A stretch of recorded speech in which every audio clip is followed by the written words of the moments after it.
हालिया बारिशों के दौरान कराची के अंदर बड़ी तबाही देखने में आई, ख़ासतौर पर ज़िला शर्की से जुनूबी, जिसमें DHA और क्लिफ्टन भी शामिल हैं, में सैलाब जैसी सूरत हाल पैदा हो गई। बारिश के बायस लोगों को पेश आने वाली मुश्किलात की वजह से जगह जगह एहतजाज शुरू हो गए और ज़िम्मेदार अफराद के एहतसाब के मुतालबात भी किए गए। CBC ऑफिस के बाहर एहतजाज के बाद DHA के रहायशियों ने 3 सितंबर को सिंध हाई कोर्ट में मुतालिका इदारों के खिलाफ 2 पिटीशंस जमा करवाईं। 4 सितंबर को पूरे कराची को इंसाफ दिलवाने के लिए फेरियर हॉल के पास एहतजाज किया गया। टीम सोच में एहतजाज में शरीक लोगों से बात करके ये जानने की कोशिश की कि वो क्यों एहतजाज कर रहे हैं और उनके मुतालबात क्या हैं। लोग कहते हैं कि DHA में पानी आया है तो DHA वाले इस वजह से जो है शोर मचा रहे हैं। ऐसा नहीं है। DHA में रहने वाला सिर्फ DHA में रहता नहीं है, वो बिजनेस भी करता है, वो जॉब के लिए भी जाता है, वो बाहर निकलता है, उसको दूसरी सड़कों से भी वास्ता पड़ता है, वो भी इंसान है। और उसके अलावा वो लोगों के लिए दर्द भी रखता है। उसको भी पता है एक दूसरे आम कॉमन मैन को किन तकालीफ का सामना करना पड़ता है। ये हमारा कराची है, हमारा पाकिस्तान है। अगर हम इसको सही नहीं करेंगे तो ये हमारे लिए लिवेबल कंट्री, लिवेबल प्लेस कैसे बनेगी। मैं यहाँ पे आया हूँ क्योंकि बारिश के बाद जब सिटीजन्स ने कंटोनमेंट बोर्ड के ख़िलाफ़ प्रोटेस्ट किया है तो मैंने किसी आर्टिकल में पढ़ा था कि कंटोनमेंट बोर्ड ने एक FIR फाइल की है सिटीजन्स के ख़िलाफ़ प्रोटेस्ट करने पे, और जिसके अंदर जो वर्ड यूज़ किया गया था वो था टेररिज्म का। जिसके ऊपर उससे पहले मैं प्रोटेस्ट में इतना कोई हिस्सा नहीं ले रहा था, बट इसके बाद मुझे ऐसे लगा है कि मैं महीने में 50,000 रुपये टैंकरों को देता हूँ। तो असल टेररिज्म वो है, अपनी डिमांड्स मांगना टेररिज्म नहीं है। टेररिज्म है कि साल का 80,000 रुपये कंटोनमेंट बोर्ड को भी दो और फिर 50,000 रुपये महीने का टैंकरों को भी दो, तो वो दहशतगर्दी है। तो अगर दहशतगर्दी की किसी ने FIR कटवानी है तो वो क्लिफ्टन कंटोनमेंट बोर्ड और DHA के खिलाफ कटनी चाहिए, सिटीजन्स के खिलाफ नहीं। हम टैक्स देते हैं, मैं पिछले 25 साल से टैक्स दे रहा हूँ, और ये हमारे बहुत बेसिक राइट है कि हम जाके ये चीज़ें मांग सकें। When injustice becomes law, resistance becomes duty. हम तो सह रहे थे सब कुछ, ज्यादतियाँ भी सह रहे थे, पानी ना आना भी, बिजली नहीं, गैस नहीं, रोड टूटे हुए, लेकिन अब तो हम बह गए हैं। तो अब भी अगर हम रेजिस्ट नहीं करेंगे तो फिर हम किस किस्म के रेवड़ बन गए हैं। क्या हो गया हमें ये बोलने नहीं देंगे तो क्या पुलिस स्टेट बना रहे हैं, क्या कर रहे हैं। इसकी वजह यही है, बिल्कुल disregard for everything. They are sitting nice and dry in their offices. They don't need to listen to us. They don't need to move for us. So that is why we have to move ourselves.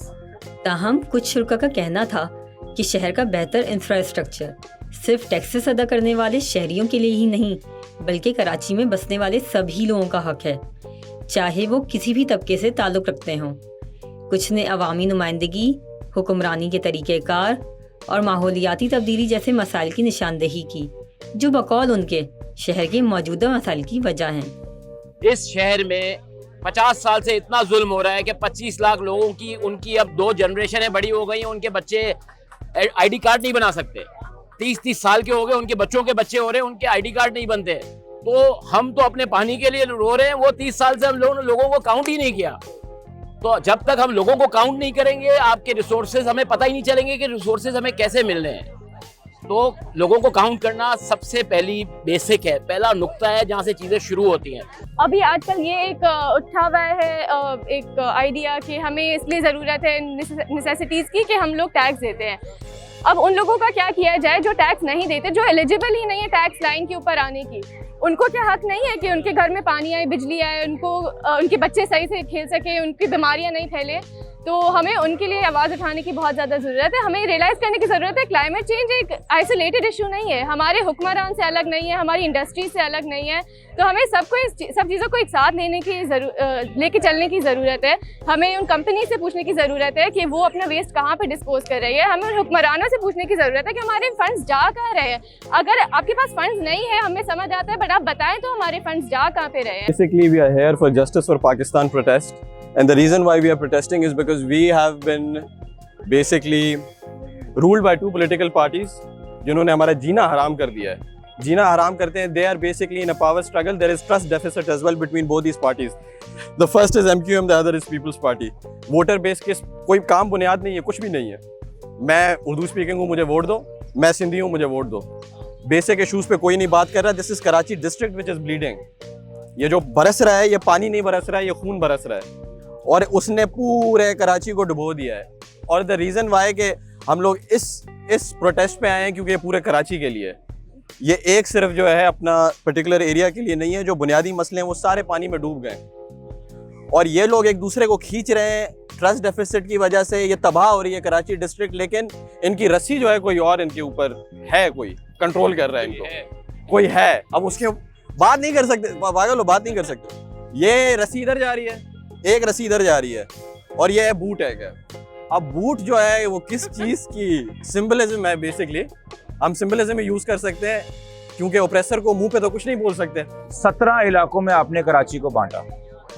MDA, LDA, KDA, KMC, NLC, KPT, 6 cantonment, DHA, मतलब कि सब अलग अलग किबला करके अलग अलग जगह लड़े ना.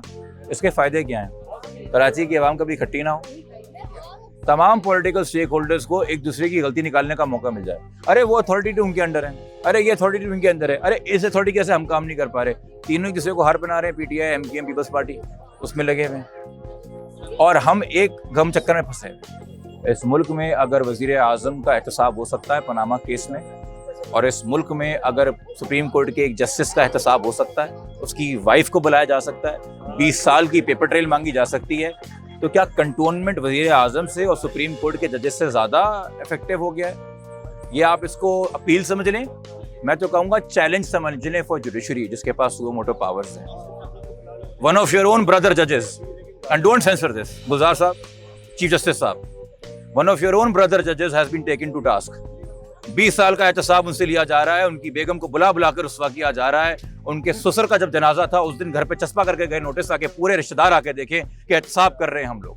वज़ीर आज़म का एहतसाब आपकी अदालत ने किया है.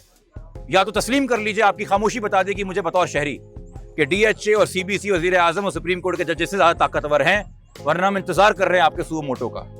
बाकी आपने मुझे जो सजा देनी मेरे रवैये के लिए, आप बादशाह लोग हैं, हम तो आम शहरी. एहतजाज में इस बात की भी निशानदेही की गई कि बारिश ने अर्बन प्लानिंग की अदम मौजूदगी, खराब हुक्मरानी, कॉरपोरेट और रियल एस्टेट जैसे माहौल दुश्मन ढांचे में मौजूद खामियों से पर्दा उठाया है.